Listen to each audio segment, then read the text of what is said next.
Bonjour, chers amis téléspirituels. Aksharab International TV, nous voici encore une fois au rendez-vous de partage, de connaissances, au rendez-vous de partage de ce que nous avons toujours été, de ce que nous sommes et de ce que nous serons toujours.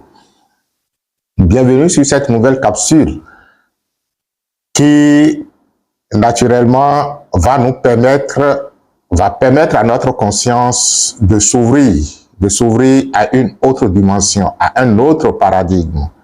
Et il me plaît d'intituler cette capsule, le thème de cette capsule, comment résoudre les problèmes de l'existence par une approche spirituelle. Comment résoudre les problèmes de l'existence par une approche spirituelle.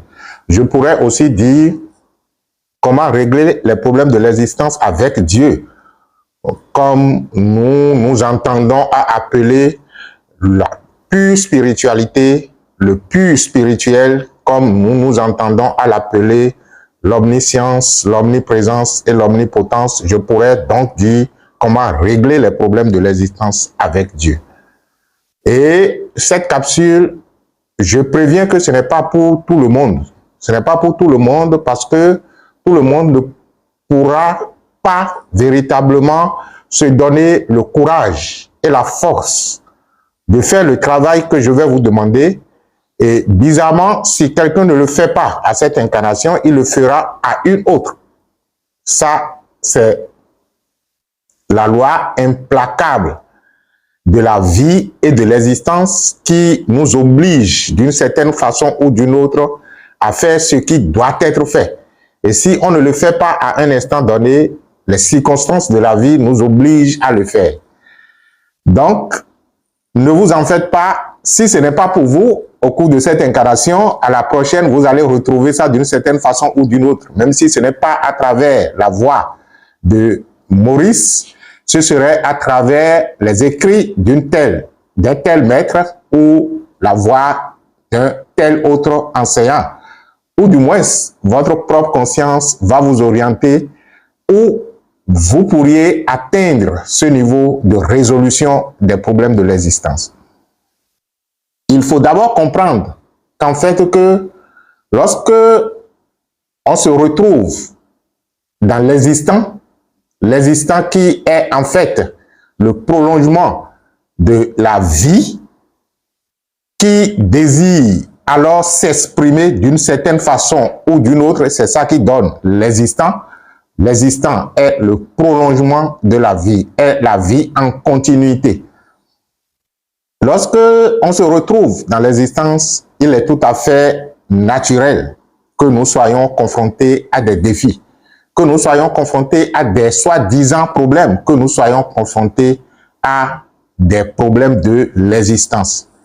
Et tout enfant, même si nous avions nos défis, on comptait beaucoup plus sur les parents qui nous venaient en aide à chaque fois que on sent que l'enfant ne peut pas.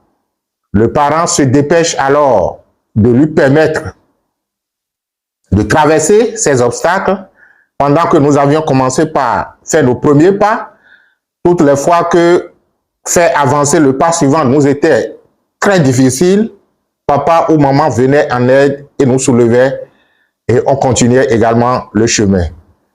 Et au fur et à mesure que nous grandissons, on constate que malgré la bonne volonté des parents, on constate tout simplement qu'ils ou elles ne peuvent pas durablement nous aider. Et ça commence peut-être par les petits soucis que nous commençons nous-mêmes par expérimenter en tant que jeunes, en tant qu'adolescents, parce qu'on n'a pas pu régler tel problème et il n'y avait pas un parent qui était à côté pour nous aider. De toutes les façons, cela se prolonge au fur et à mesure jusqu'à l'âge adulte où nous commençons donc par prendre certaines responsabilités.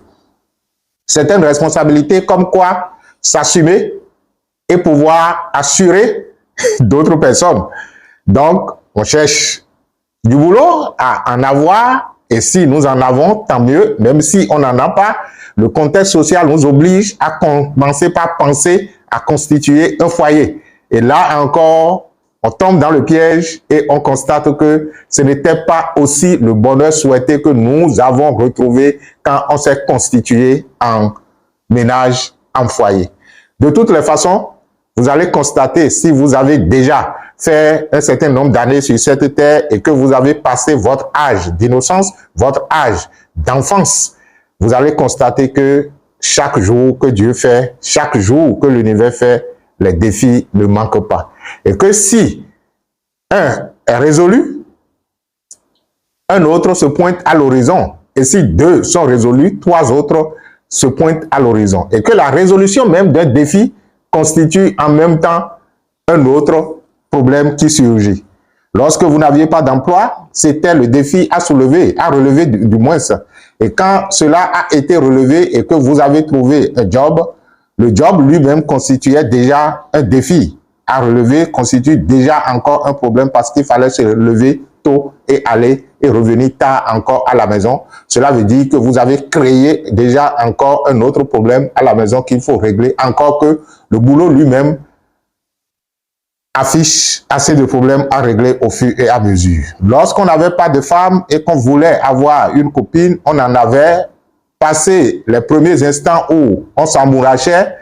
Quand ça tombe dans la formalisation des choses, c'est devenu encore une autre histoire à gérer. Et quand on n'avait pas d'enfants, on voulait en avoir. Et lorsque nous en avons eu, c'est encore une situation que nous avons créée à gérer. De toutes les façons, vous ne pouvez pas vivre dans cette existence sans vous confronter, sans que votre conscience, je voulais dire, ne soit confrontée à des problèmes de l'existence.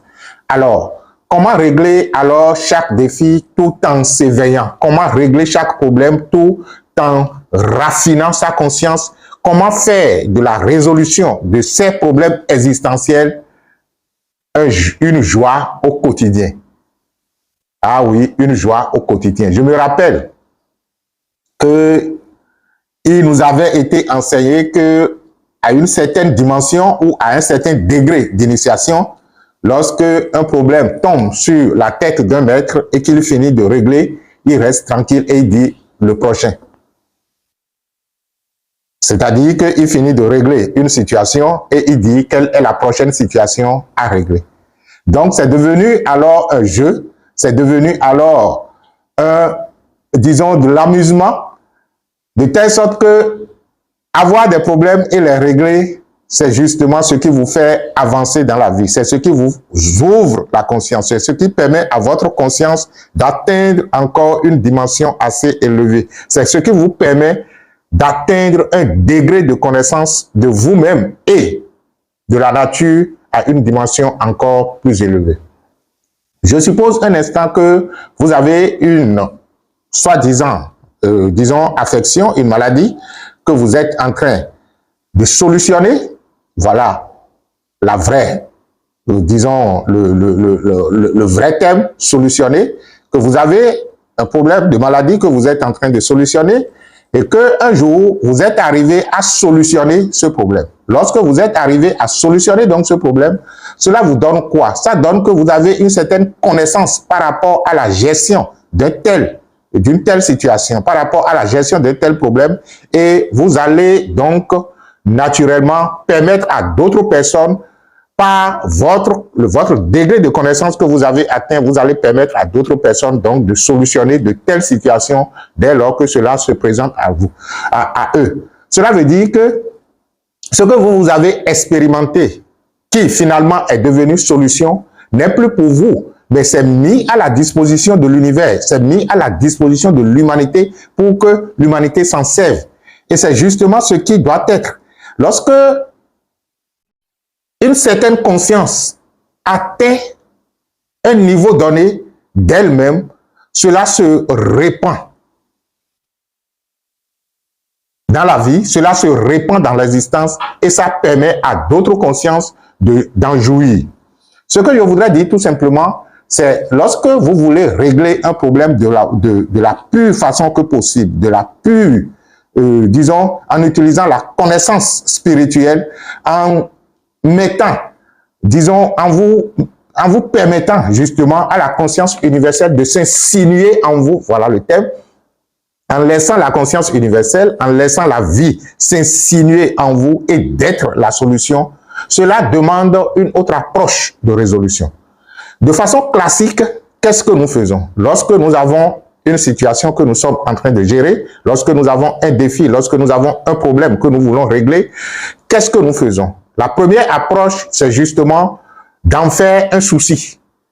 Nous en faisons un souci de telle sorte qu'on ne fait que penser au problème. C'est vrai que quand vous allez demander à quelqu'un qui a un problème qu'il veut régler, auquel il est en train de penser, et que vous allez lui dire que ce n'est pas la bonne approche, peut-être qu'il va vous gifler. Certainement qu'il va vous dire que c'est parce que vous ne ressentez pas ce qu'il ressent que vous estimez que ce n'est pas le fait de penser au problème qui règle le problème. Et pourtant, l'expérience humaine a montré que ce n'est pas parce que je me prends en pitié, ce n'est pas parce que je me prends en victime, ce n'est pas parce que les gens s'apitoient sur mon sort autour de moi que mes problèmes trouvent leur résolution. Au contraire, cela alourdit encore mon énergie et cela alourdit encore ma conscience, ce qui ne me permet pas de sortir du problème pour pouvoir avoir une autre vue, une autre vision du problème. Donc, de façon classique, lorsque les problèmes nous viennent, on commence donc par s'en soucier, on commence par y penser et on commence par réfléchir pour trouver la meilleure solution. Or, de façon classique, qu'est-ce qui est à l'origine de ce que nous appelons problème? C'est en fait que notre esprit mental, qui est la partie limitée de nous, que nous expérimentons dans la plupart des cas, à moins que nous développions une autre approche de résolution des situations, notre mental, qui est la partie limitée de nous, c'est justement lui ou elle qui est la source de ce que nous appelons problème ou défi à relever.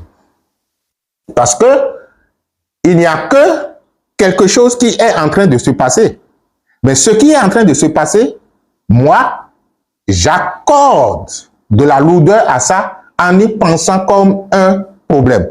Vous allez dire non, c'est justement un problème. Lorsque je n'ai pas d'emploi, lorsque mes revenus ne suffisent pas à régler les problèmes fondamentaux que j'ai, c'est justement un problème. La fin du mois est là, le loyer, je n'ai pas pu payer. C'est justement un problème. Non, justement, ce n'est pas encore un problème. C'est un problème à partir du moment où votre mental conceptualise cela comme étant un problème et commence par se soucier du regard des uns et des autres au sujet de ça. La fois passée, ça ne fait pas, disons récemment, j'étais en entretien avec une dame qui apparemment ne se sentait pas bien et à un moment donné, je dis, mais qu'est-ce que vous avez? Il dit non, que il n'a pas pu solder la scolarité des enfants et ces derniers temps, on est en train de le gêner. Ok, d'accord. Je n'ai pas pu véritablement la convaincre de dire que ce n'était pas un problème.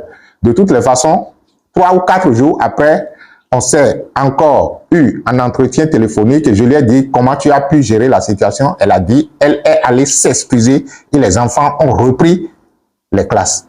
Et j'ai dit, ah, c'est au moins une meilleure façon de régler au lieu d'en faire un souci. Donc, c'est pour dire tout simplement que lorsque une situation se pose, vous pouvez en faire un problème comme vous pouvez décider de poser l'action efficace qui est possible d'être posée. Et quand on parle de l'action efficace, ce n'est pas balayer le problème.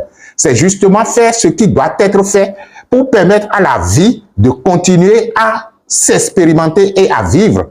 Parce que dans un premier temps, elle aurait gâché assez de ses cellules en pensant au fait qu'elle n'a pas pu payer, les enfants sont renvoyés. Mais finalement, quand elle a posé l'acte pour le moment, parce que je n'ai pas de sous, mais qu'est-ce que je dois faire? Je peux aller m'excuser auprès des responsables de l'école.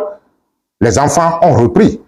Mais ça pourrait ou ça permet naturellement à la vie de continuer par circuler au lieu de la bloquer parce que vous avez une situation que vous n'avez pas pu gérer. C'est pour dire tout simplement que le problème devient véritablement problème lorsque nous ne permettons pas à la vie de continuer à circuler. Or, la vie dit, je suis mouvement, je suis flux, je passe et je passe. Maintenant, lorsque vous ne me permettez pas de passer, vous gérez l'aspect résistance que vous m'imposez comme étant un blocage, comme étant une situation en vous que vous n'arrivez pas à régler. C'est juste une façon de parler, hein? Et c'est d'ailleurs ce que je vous conseille d'adopter. Vous allez dire oui, ça, et si c'était un problème de maladie? Oui, justement. Je me rappelle un maître avoir raconté une histoire un peu drôle que je vous raconte. Le maître dit qu'il a une amie qui est indisposée, qui se retrouve à l'hôpital et que elle insistait pour que le maître puisse lui rendre visite. Et depuis, comme lui n'avait pas eu le temps, il n'était pas d'accord et elle respectait et tout le reste. Finalement, le maître a eu le temps de rendre visite à son ami et il dit oui, je suis là depuis et j'étais en train de souffrir, mais depuis je t'appelais et je te demandais de venir me rendre visite, mais tu n'es pas venu, depuis ainsi de suite. Et la dame a commencé donc par se plaindre à longueur de temps et tout le reste. Et dans sa sérénité, dans son calme, le maître lui demande, mais où est le problème? Il dit, mais pourquoi vous dites où est le problème? Vous ne m'avez pas vu sur le lit d'hôpital et ainsi de suite, et je ne suis indisposé, il s'est encore énervé et tout le reste. Il dit, mais tu ne vois pas encore le problème. Et bizarrement, la dame avait un problème au pied ou ses pieds. L'un de ses pieds s'est enflé et à un moment donné, pour convaincre le maître de l'existence du problème il a enlevé le paille qui cachait le pied malade pour dire voilà, tu dis qu'il n'y avait pas de problème, voilà mon pied. Et le maître continue toujours de dire que, wow, que lui ne voit pas le problème. Il dit, ah, pourquoi il ne voit pas le problème s'il n'a pas vu que ce pied est beaucoup plus gros que le pied, que l'autre pied? Et le maître sourit pour lui dire, oui, justement, c'est toi qui as le problème. C'est parce que tu as pensé qu'à tout moment, ton pied gauche devrait avoir le même volume que ton pied droit. Ça a fait pouffer de rire la dame qui ne comprenait plus rien du tout. Mais dans ce rire, qu'est-ce qui s'est passé? Il a dissocié sa conscience de ce qui est l'existant, qui est le fait que les deux pieds n'ont pas le même volume. Donc, il s'est vu instinctivement en dehors d'elle-même en train de contempler la situation qui était que les deux pieds n'ont plus le même volume. Donc, cette fissure qui s'est opérée entre la situation qui est le problème de maladie et elle a permis donc à la vie de commencer par s'écouler et c'est là que la guérison a commencé. Donc, c'est pour dire que la meilleure façon de régler les situations de l'existence, je vais vous la donner. Je vais vous la donner si vous êtes suffisamment courageux. Donc, j'ai fait toutes ces péripéties pour finalement vous ramener au fait que pour y arriver, il faut naturellement comprendre ce que c'est qu'un problème qui naturellement est le surcharge, le supplément que vous venez apporter à ce qui est. Il y a une situation qui est là, mais votre perception de la situation, la conception que votre mental développe de la situation vient surcharger ce qui est là. Sinon, ce qui est là est juste là et ne pourrait pas empêcher l'omniscient et l'omniprésence qu'est la vie de s'écouler à travers elle ou lui en tant que situation, en tant que problème. Et lorsque la vie se déploie en tant que perfection, prenant source à la perfection, circulant à travers ce qui semblait être une situation à régler, même si vous ne faites absolument rien du tout et que vous laissez juste ce mouvement de la vie, cette circulation de la vie, cette, disons, la fréquence vibratoire de la vie de prendre possession de ce qui est en train de se passer, ça commence donc par le transformer encore et encore jusqu'à ce que la chose elle-même atteigne un degré satisfaisant de vibration pour finalement passer à l'étape soi-disant solution. Mais il y a une façon d'y aller de façon consciente et de façon rapide. Il s'agit tout simplement de comprendre que les situations que vous vivez, les problèmes que nous vivons au sein de l'existence, en fait, ne sont pas nous. Je ne suis pas ce que je vis comme situation, mais je suis la vie qui imprègne ce que je vis comme situation. Vous voyez? Donc, il s'agira tout simplement de comprendre, dans un premier temps, votre identité spirituelle. Votre identité spirituelle, c'est que vous n'êtes pas le corps, vous n'êtes pas vos émotions, vous n'êtes pas vos mentales, ni vos pensées. Je suis plus que ce que je pense que je suis. Je suis ce que je suis, ce que je serai toujours et ce que j'ai été. Indéniablement, je suis la vie infinie, illimitée, pure et parfaite.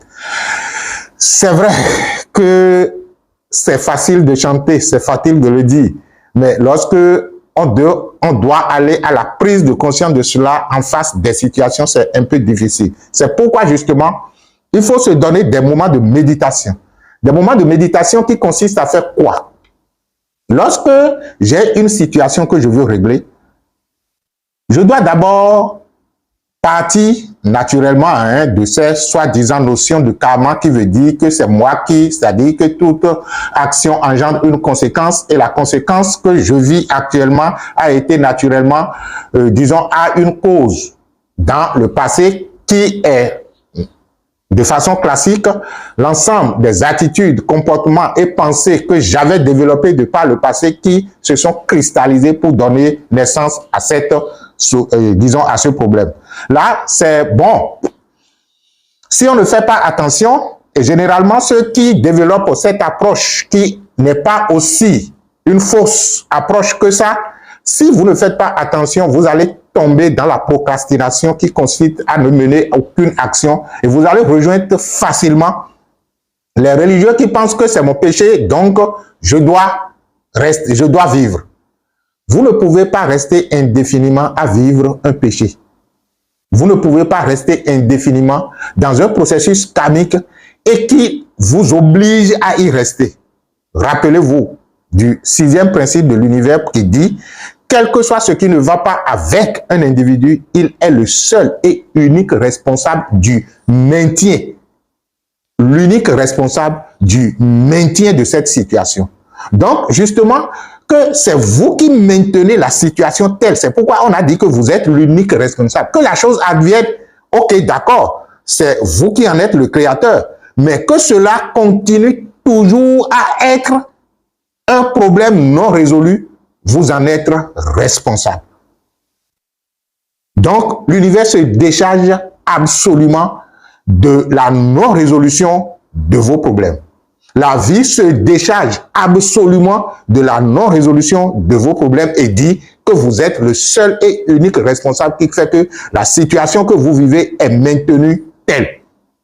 Parce que justement, elle, la vie, dans son écoulement, se laisserait tout simplement, c'est-à-dire que ce serait déjà, aurait déjà pris en charge ce que vous appelez problème et l'aurait déjà transformé et l'amènerait à un degré beaucoup plus élevé de fréquence vibratoire.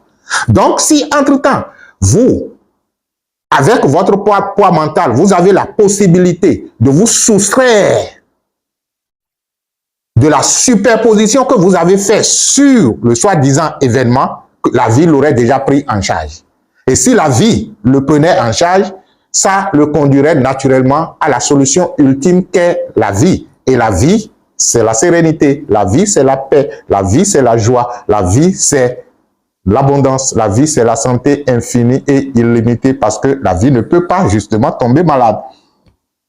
Elle expérimente l'illimitée santé qu'elle est pendant que la maladie se fait voir. C'est pourquoi elle finit toujours par l'embrasser et l'emporter.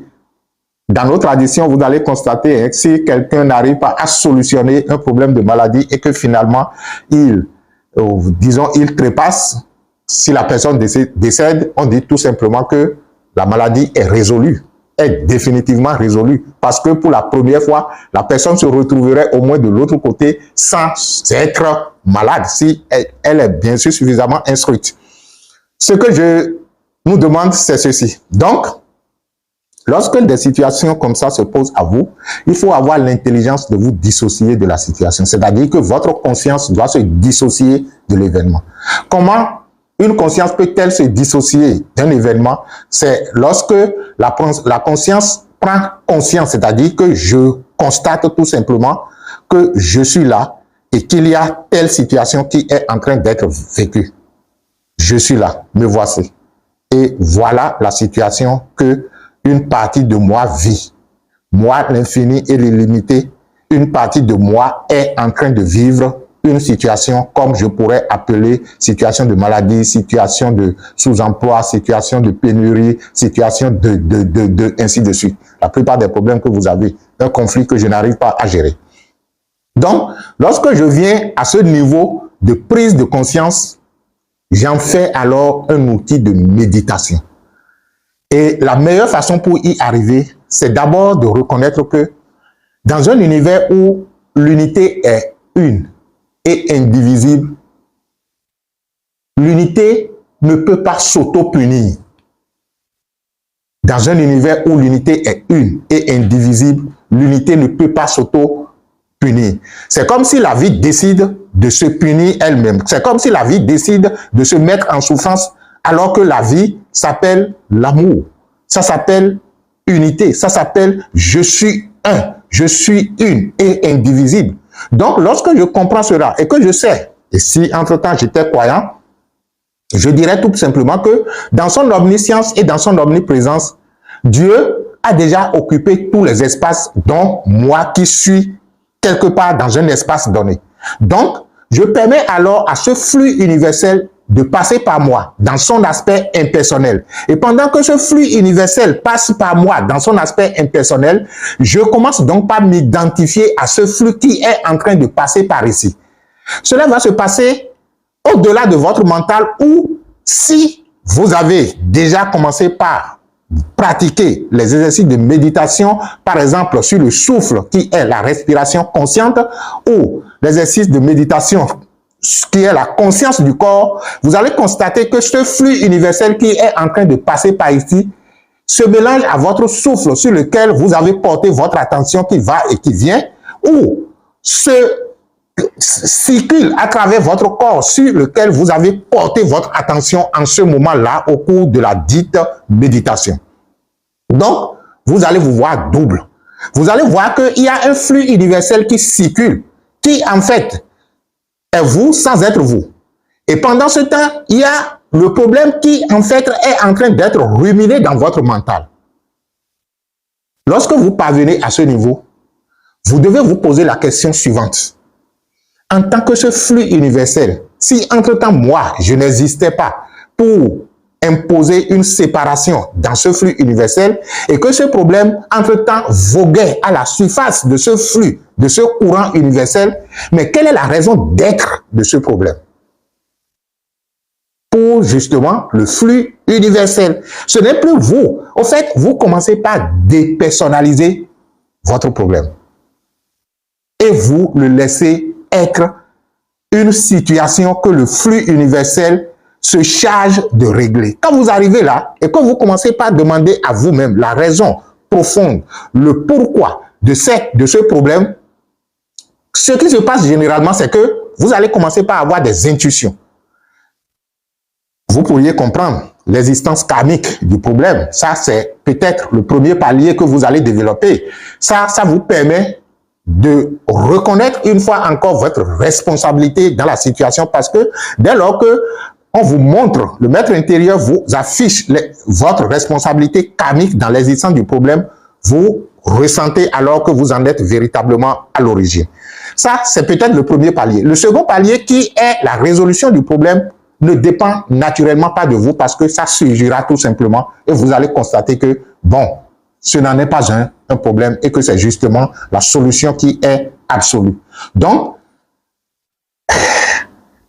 bizarrement, c'est seulement ceux qui ont déjà tout tenté qui peuvent y arriver. C'est pourquoi dès le début de cette communication, je disais que la communication n'est pas réservée à tout le monde. Si vous n'avez pas encore suffisamment tenté de choses pour constater votre limite extérieure, vous ne pourriez pas faire recours à votre potentiel intérieur. Donc, si vous n'avez pas encore suffisamment tenté de choses, allez tenter toutes les solutions possibles par votre capacité humaine à pouvoir régler.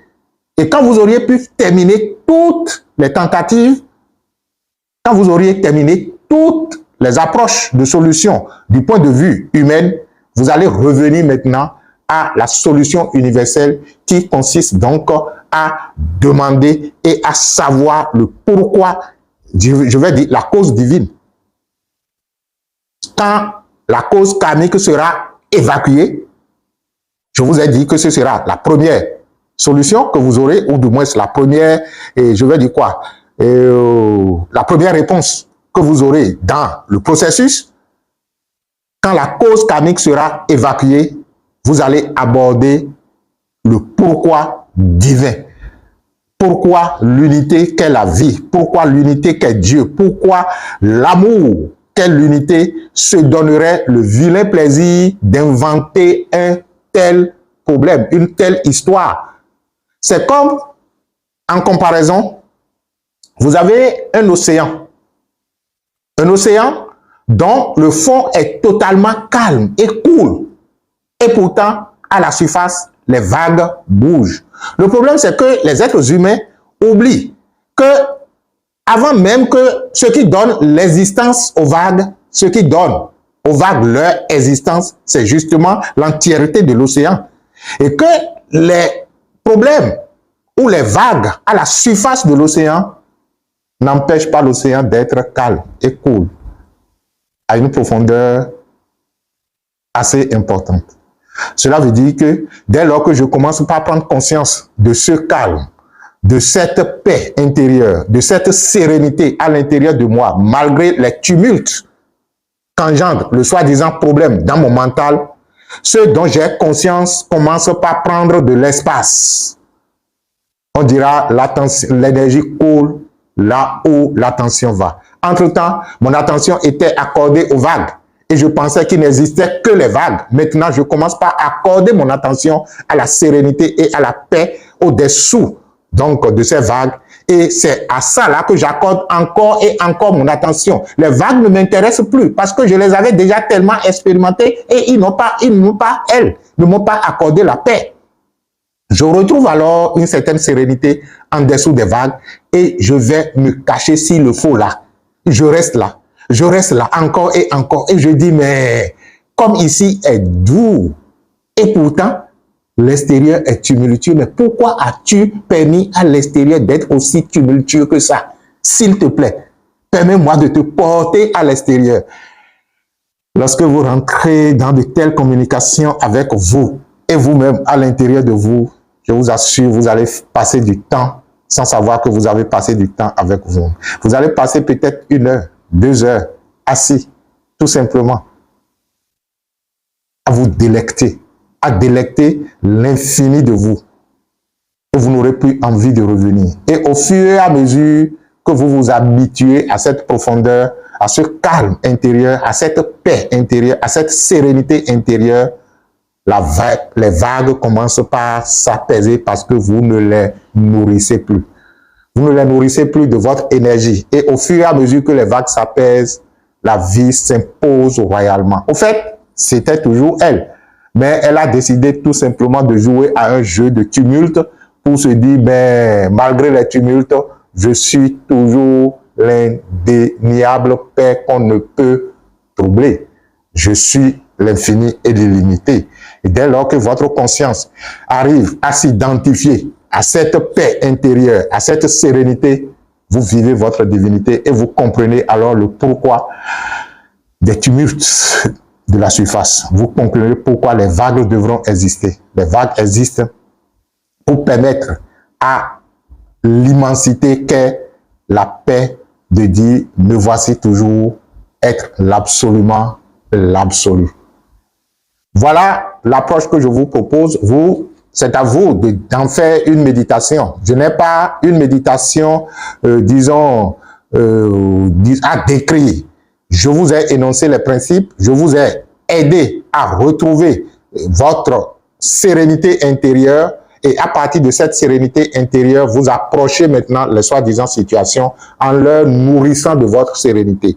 Au lieu de les nourrir des troubles, de votre trouble mental, vous les nourrissez maintenant de la paix intérieure, vous les nourrissez de la sérénité intérieure, vous les nourrissez de la vie que vous êtes. Et lorsque la vie nourrit quelque chose, elle a cette particularité de transformer toute chose comme elle est.